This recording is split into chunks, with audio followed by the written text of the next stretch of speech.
June 1944.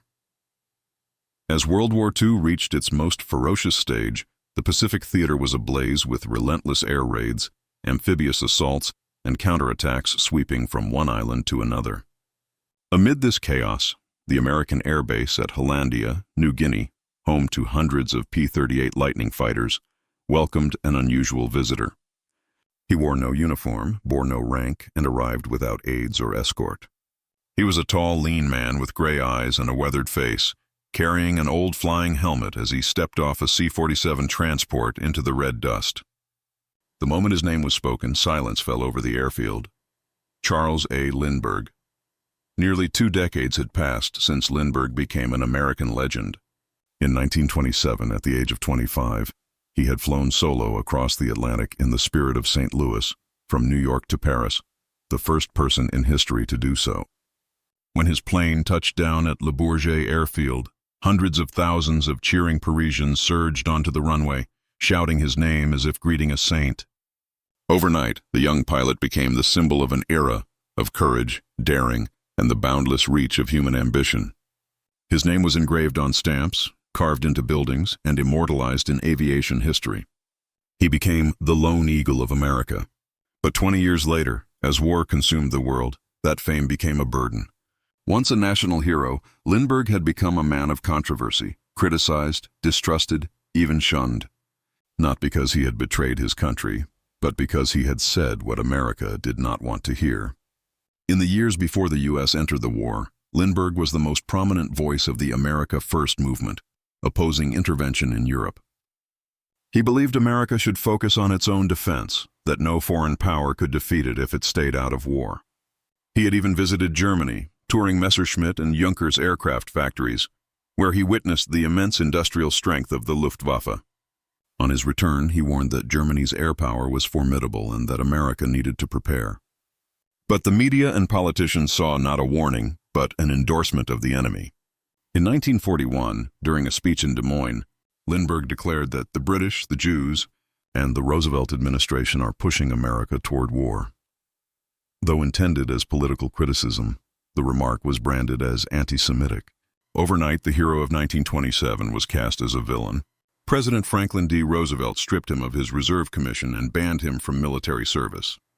To many, Lindbergh was no longer a symbol of bravery, but of arrogance and error. He withdrew from public life, retreating with his family, yet inside he remained haunted by one truth.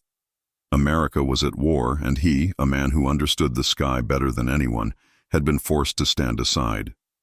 When Japan attacked Pearl Harbor, everything changed. A tidal wave of patriotism swept the nation. Even former isolationists quietly enlisted. Though barred from service, Lindbergh sought other ways to contribute. He wrote to the Army Air Forces, the Navy, and the War Department, offering to serve as an instructor or technical advisor. All refused, yet wartime aviation demanded technical expertise, and aircraft manufacturers like Lockheed, Chance Vought, and Republic recognized Lindbergh's unmatched experience. They hired him as a civilian consultant to test performance improvements and evaluate fighter efficiency. Lindbergh accepted, on one condition, that he be allowed to fly combat missions alongside active pilots. Thus, in the summer of 1944, while hundreds of thousands of American soldiers stormed the beaches of Normandy, Lindbergh, now 42, donned his flight suit once more, heading for the Pacific. He carried no medals, only a notebook, his deep technical knowledge, and a quiet desire to redeem himself in the eyes of his country. When his C-47 landed at Hollandia, there was no band, no flags, only the curious stares of young pilots, most barely in their 20s. To them, Lindbergh was a figure from history, not a fellow airman. Hollandia was the forward base of the 5th Air Force, home to squadrons of P-38 Lightnings tasked with long-range strikes against Japanese-held islands. The twin-engine P-38 was fast, powerful, and capable of high altitude, but notorious for guzzling fuel. Many missions were aborted because there wasn't enough to make the return trip. Pilots joked, "The P-38 doesn't fear zeros, it fears its own fuel gauge." That was the problem Lindbergh had come to solve. He began by observing. Each morning he watched every flight take off, noting weather, payload, propeller pitch, and engine management. He asked pilots about their cruising habits, what RPM and manifold pressure they used, why they flew on auto-rich instead of auto-lean. The young men eyed him skeptically. What could a civilian teach them about flying in wartime? Lindbergh didn't argue. He just took notes, calculated, and finally climbed into a P-38 himself to test his theories. On his first flight, he flew alongside Captain Tommy McGuire, one of America's top aces. They flew the same route, altitude, and speed. But upon landing, Lindbergh's fuel gauge showed nearly half a tank remaining, while McGuire's was almost empty. McGuire thought his gauge was broken, until it happened again on subsequent flights. Word spread quickly. The Lone Eagle has magic in his fuel tanks. Pilots began calling him the Wizard of the P-38. But to Lindbergh, it wasn't magic. It was aeronautical science. He had spent 2 decades studying engines, airflow, and propeller efficiency. He knew that fuel economy wasn't dictated by speed or altitude, but by the balance between manifold pressure and engine RPM, and by the sensitivity of the human hand on the throttle. While the military followed manuals by rote, Lindbergh listened to his engines, feeling their rhythm and adjusting them like a musician tuning a violin. From those experiments, he would soon develop techniques that transformed the way the P-38 was flown, though at Hollandia, no one yet realized that the arrival of this quiet civilian would mark a turning point in America's air war. Amid the roar of engines and the haze of war, the image of a middle-aged man in a faded flight jacket, scribbling notes by the runway, seemed unremarkable. Yet few knew that this outsider would soon help the U.S. Army Air Forces fly farther, fight longer, and survive better in the most brutal months of the Pacific Campaign. In the first days at Hollandia, Charles Lindbergh lived as simply as any other pilot. He slept in a sweltering canvas tent, ate in the field mess, and cleaned his own airplane after every flight. He asked for no privileges, demanded no special treatment. The young pilots of the 475th Fighter Group soon realized that this civilian guest was no armchair theorist. He could really fly, and better than most of them. From the first training flights, he joined them in the cloudy skies, weaving between mist-shrouded mountain peaks, navigating tropical storms by instinct and experience. When asked why he never used the autopilot, Lindbergh only smiled. Machines can't feel the air, only humans can. Yet what truly caught everyone's attention wasn't his flying style. It was his results. Day after day, Lindbergh flew alongside combat squadrons, on the same routes, at the same speed, carrying the same loads. But when they returned, his P-38's fuel gauge always showed at least 1/3 more than anyone else's. In war, fuel wasn't just a number, it was life itself. More fuel meant longer range, deeper strikes, and a greater chance to make it home. The rumor spread across the base. What's Lindbergh's secret in his fuel tank? At first, few believed it was skill. Some thought he was assigned better planes. Others joked he had a trick, or that he simply flew slower to save gas. But pilots who had flown with him swore otherwise. Lindbergh never lagged behind and always held formation perfectly. Once, on a patrol over Halmahera, strong headwinds stretched the formation thin, and Lindbergh alone had enough fuel left to circle and guide the others safely back. That feat caught the eye of Colonel Charles MacDonald, one of the 5th Air Force's top aces. After observing for several days, MacDonald called Lindbergh in for an explanation. In a small squadron briefing room filled with maps pinned with red markers and grainy reconnaissance photos, Lindbergh opened his worn notebook. He didn't lecture like an instructor. He spoke quietly, like a man who had lived what he taught. "We're flying these planes as if they were racing engines," he began. "But war isn't a race for speed, it's a race for distance." He chalked 2 numbers on the board, 2200 and 28, then asked, "What RPM and manifold pressure do you fly at?" A young pilot answered, 2200 RPM, 28 inches manifold pressure, auto-rich, just like the manual says. Lindbergh nodded. "That's standard procedure, and it's also why you're burning twice the fuel you need." He explained that the most efficient engine performance didn't come from high RPM, but from high manifold pressure and low RPM, a combination engineers called oversquare. Old manuals warned that flying over square would overheat or even blow an engine, but Lindbergh, after thousands of hours testing aircraft engines, knew better. If fuel mixture and oil temperature were managed correctly, he said, it was perfectly safe. His formula was simple yet radical. Reduce RPM to 1,600, increase manifold pressure to 30 inches, and switch to auto-lean. Doing this, he said, could save 30 to 40% of fuel. The room fell silent. One lieutenant frowned, protesting. The book says over square ruins pistons. Lockheed forbids flying below 2,000 RPM. Lindbergh smiled. I'm not saying the book is wrong. I'm saying it's incomplete. Try it, and let your engine answer you. The next day, with McDonald's cautious approval, Lindbergh and 4 pilots set out on a 600-mile test flight from Hollandia over Wewak and back. When they landed, every gauge confirmed his claim. Each aircraft had 25% more fuel left than usual. Disbelieving, the crews pulled spark plugs, checked cylinders, measured compression. Everything was perfect. The engines ran cool and clean. Over the following days, the experiment was repeated with different crews, routes, and conditions. The results stayed consistent. Lindbergh's method worked. Skepticism turned into astonishment, then admiration. Pilots began learning to listen to their engines as he taught, not just to watch instruments, but to feel the vibration, the pitch, and the subtle rhythm of the machine. They called the new technique Lindy Cruise. On long-range missions, it allowed them to fly hundreds of miles farther, enough to escort bombers to targets the P-38 had never before reached. But to Lindbergh, this was more than technique, it was philosophy, a way of thinking he believed war had made men forget. He told MacDonald, "When you order a pilot to push the throttle, you're asking him to burn away his own life. Every extra RPM shortens the engine's life, and sometimes the pilot's too." MacDonald nodded, realizing Lindbergh's point wasn't just technical, it cut to the heart of war itself. Survival didn't belong to the fastest, but to those who understood their limits. Reports of Lindbergh's method spread quickly from Hollandia to 5th Air Force headquarters at Nadzab, and then to Morotai, where units were preparing for the Philippines campaign. Commanders were skeptical at first. How could a civilian alter military flight doctrine? But once squadrons tried it and saw the results, an unofficial order went out. Fly the way Lindbergh teaches. The man once stripped of his military commission was now teaching the U.S. Army Air Forces how to fly. One evening, as the sun set behind the Owen Stanley Range, MacDonald walked up to Lindbergh and said half-jokingly, "If you stay any longer, we'll run out of excuses to complain about fuel." Lindbergh chuckled softly, but there was a distant sadness in his eyes.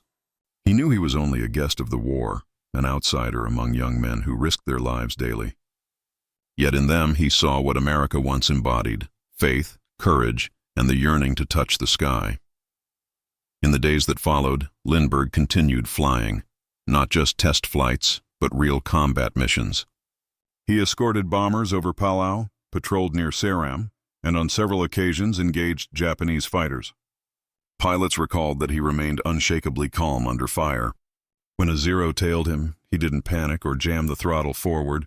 He eased off the RPM, altered direction smoothly, then suddenly boosted the manifold pressure, the P-38 surging ahead to escape the enemy's sights. He flew, they said, as if the airplane and his body were one. Looking down over the jungles of New Guinea, where white clouds drifted above the endless blue sea, Lindbergh felt something strange. For the first time in years, he no longer felt estranged from his country. Among these young men who called him Mr. Lindy, he rediscovered the meaning of flight, not for fame, not for records, but for truth. For Lindbergh, the sky was a place of humility, a realm where true understanding could save more lives than any weapon. There, over the Pacific, amid the roar of engines and the wind's whisper, Charles Lindbergh didn't just uncover the secret of fuel efficiency for the P-38 Lightning, he rediscovered himself. The fallen hero, once exiled by his nation, found redemption not in words, but in action. And from that distant corner of the world, a quiet revolution in the art of aerial warfare began. In the early days of July 1944, as the humid heat of New Guinea hung over the makeshift runways, Charles Lindbergh began sharing what he believed was the difference between success and failure in aerial combat. The pilots of the 475th Fighter Group, well versed in the standard flying procedures of the U.S. Army Air Forces, could hardly believe what they were hearing. Lindbergh, a civilian with no military rank or formal training, was telling them they had been operating their P-38 Lightnings, America's most powerful twin-engine fighters, the wrong way.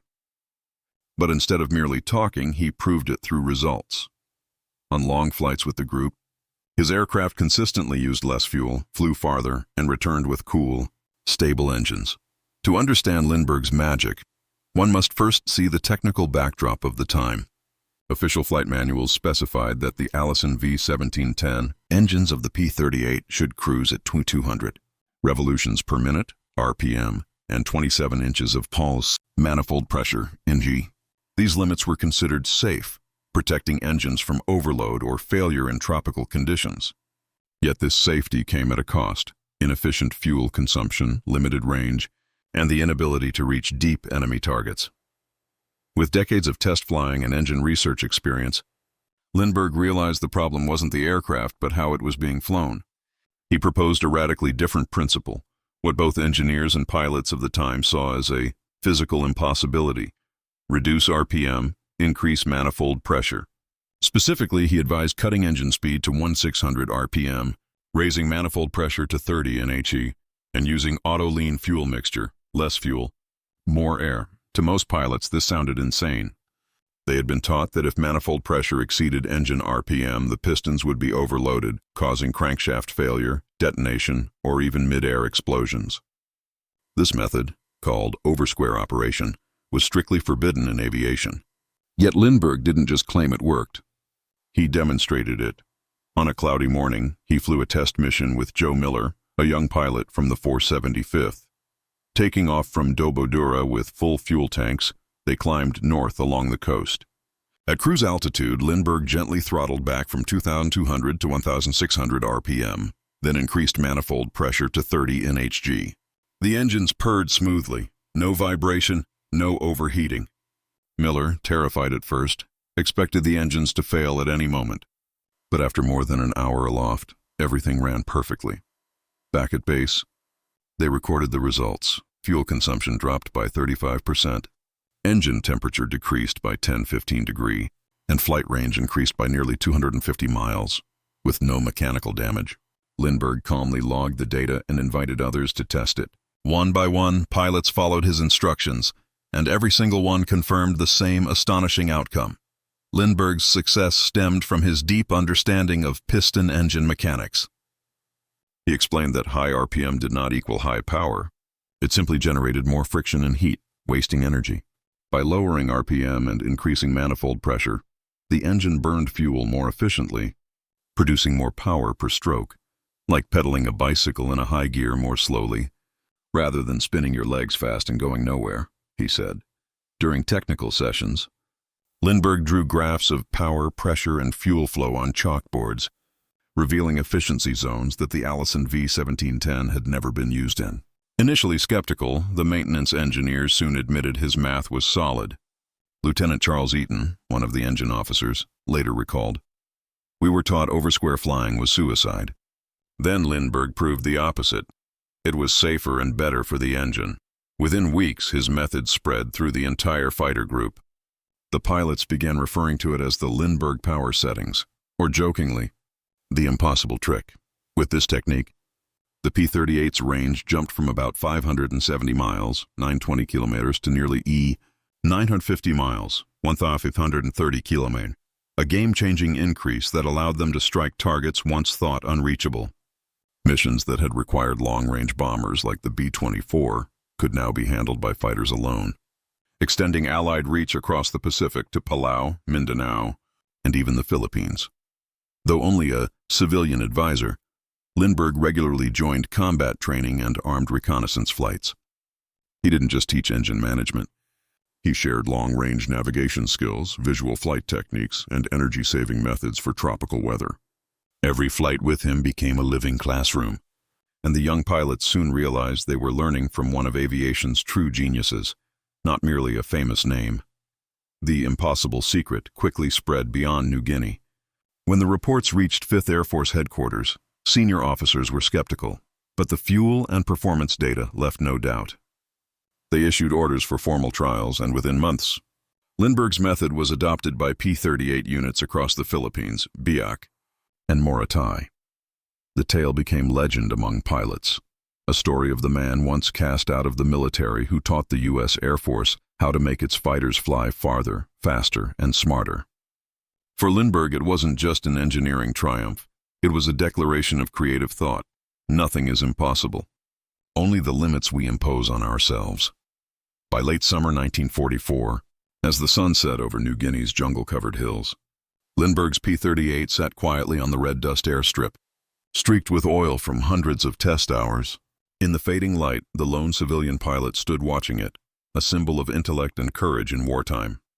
Somewhere between the rustling forest and the waves of the Arafura Sea, his impossible trick had quietly opened a new chapter in the art of flight. When the first reports of the Lindbergh miracle reached 5th Air Force headquarters in New Guinea, the initial reaction was skepticism.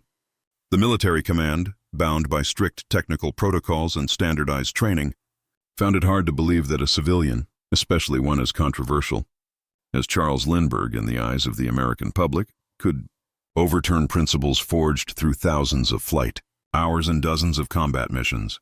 To many officers, Lindbergh was still an outsider, a legend of the past, not a professional soldier of the present. Yet the data was undeniable.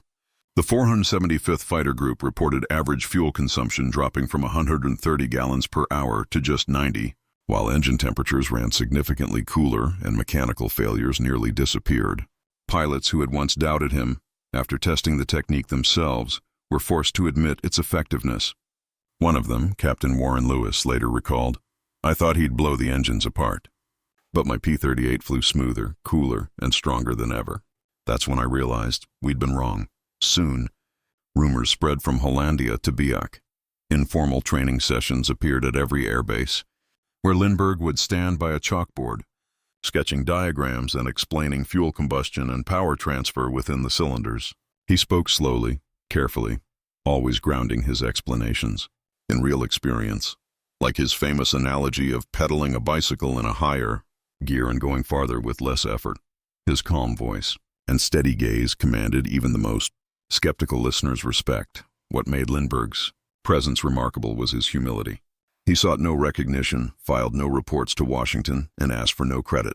All he cared about was saving pilots' lives. He had seen too many young men die needlessly, out of fuel from overheated engines, or forced to ditch into the sea.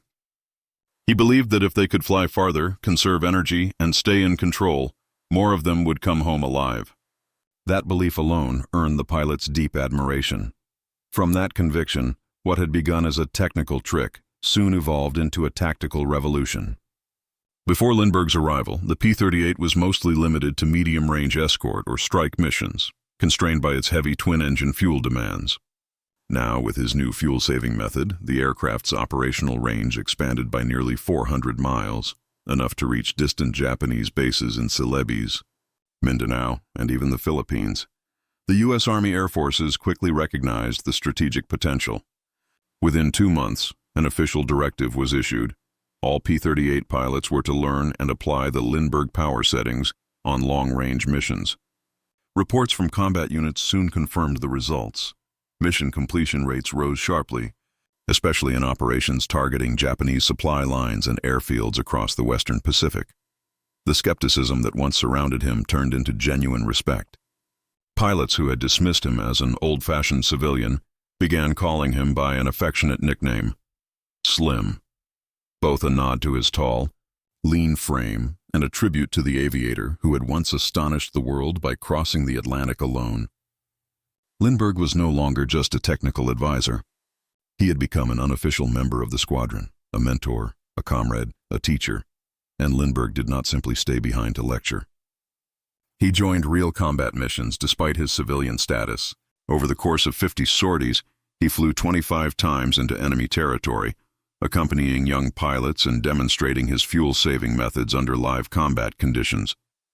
On one mission near Wewak, New Guinea, he even shot down a Japanese Zero fighter using the very P-38 he had fine-tuned. The event caused a stir. A civilian, previously barred from combat, had not only transformed fighter operations, but scored an aerial victory himself. American newspapers were forbidden from reporting it, to avoid political controversy, but among pilots, the story spread like wildfire. One 5th Air Force officer wrote in his diary, "He doesn't wear rank, but everyone salutes him." Lindbergh's influence extended beyond the P-38. After proving the oversquare method's reliability, he tested it on other aircraft, including the F-4U Corsair and the P-47 Thunderbolt. with the same results: lower fuel consumption, improved performance, and greater range. These findings were later sent to the United States and incorporated into revised flight manuals, becoming standard procedure for piston engine fighters in the war's final phase. Through all this, Lindbergh's engineering mindset introduced a new way of thinking, that war was not just a contest of weapons, but a test of intellect and adaptability.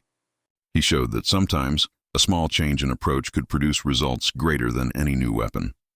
His example reshaped the U.S. Air Force's philosophy, from rigid technical orthodoxy to an embrace of creative problem-solving in the field. By late 1944, as Lindbergh prepared to leave New Guinea for his next advisory post in the Philippines, the pilots of the 475th gathered to see him off. They lined the airstrip, saluting as he climbed into his P-38, the words "the spirit of freedom" painted beneath the cockpit, an homage to the spirit of St. Louis, the plane that had carried him across the Atlantic nearly 2 decades earlier, as the engines roared and the silver lightning disappeared into the blue Pacific sky. Those who remained knew they had witnessed something rare in war. One man, armed only with intellect and conviction, had changed an entire nation's air doctrine. From suspicion to respect, from exile to inspiration, Charles Lindbergh had proven that true power does not lie in rank or title, but in the courage to question the impossible.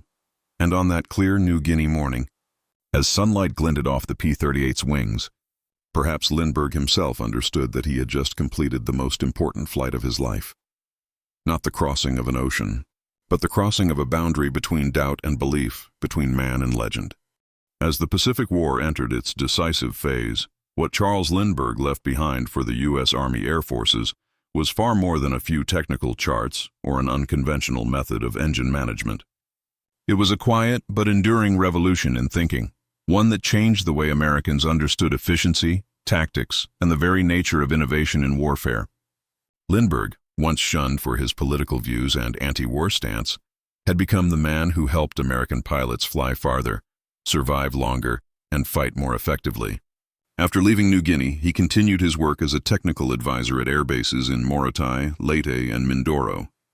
There, he trained dozens of new squadrons, not only on the P-38 Lightning but also on aircraft such as the F-4U Corsair, P-47 Thunderbolt, and B-24 Liberator. Pilots he had instructed passed along what they called Lindbergh's rule: keep the RPM low, increase manifold pressure, fly by feel, and listen to the engine as if it were a living being. They learned more than technique. They learned to trust their intuition and understanding instead of blindly following manuals. The results spoke for themselves. By saving up to 40% of fuel, the P-38 and other fighters could now reach deep into the heart of Japan's defensive perimeter. Missions once deemed impossible, long-range bombing, reconnaissance, and escort flights, became routine. Air campaigns over the Philippines, Palau, Formosa, Taiwan, and eventually the Japanese home islands all owed part of their success to Lindbergh's method. Most significantly, the extended range allowed American forces to provide sustained escort missions for B-24s and B-29s, reducing losses and improving overall mission effectiveness. Yet his most lasting legacy was not measured in numbers but in spirit. Lindbergh taught a generation of pilots that war was not only a contest of machinery, but of intellect and adaptability. In a military culture bound by hierarchy and regulations, he stood as a symbol of free thinking, the man who dared to ask, why not? And proved through experience that progress begins with courage to experiment. Pilots who met Lindbergh later said that after flying with him, they not only flew better, but with greater confidence.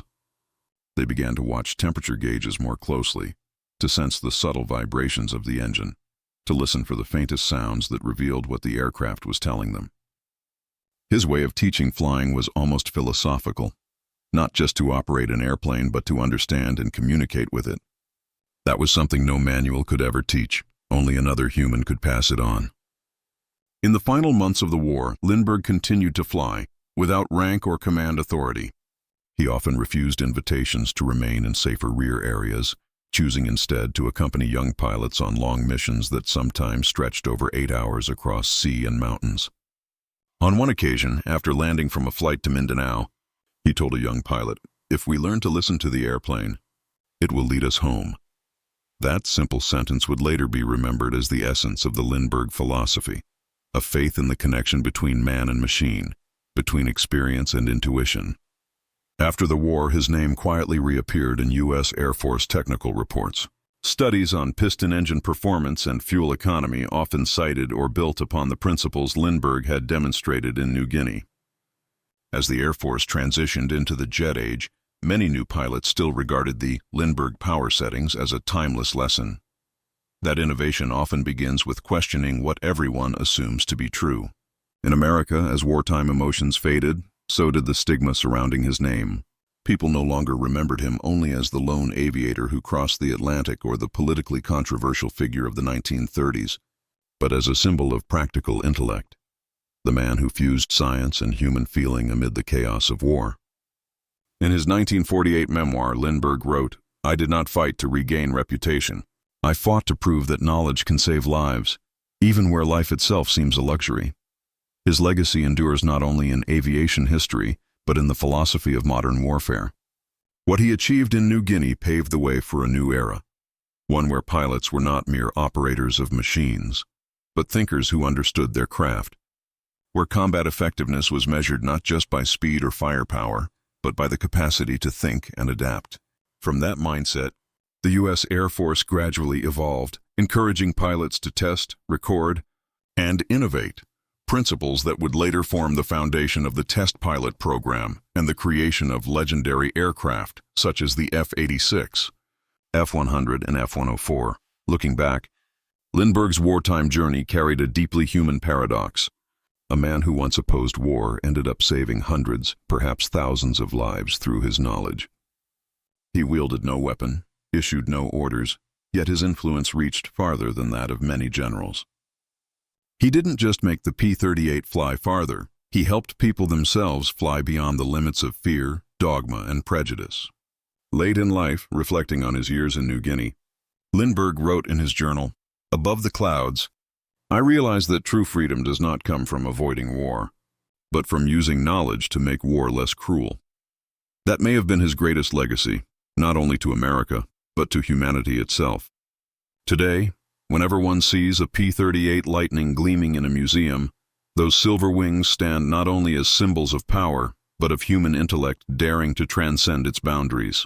Somewhere, in the silent whistle of the propellers that once cut through Pacific skies, still echoes the spirit of Charles Lindbergh, the man who turned the impossible into reality, and whose legacy continues to soar with the wind.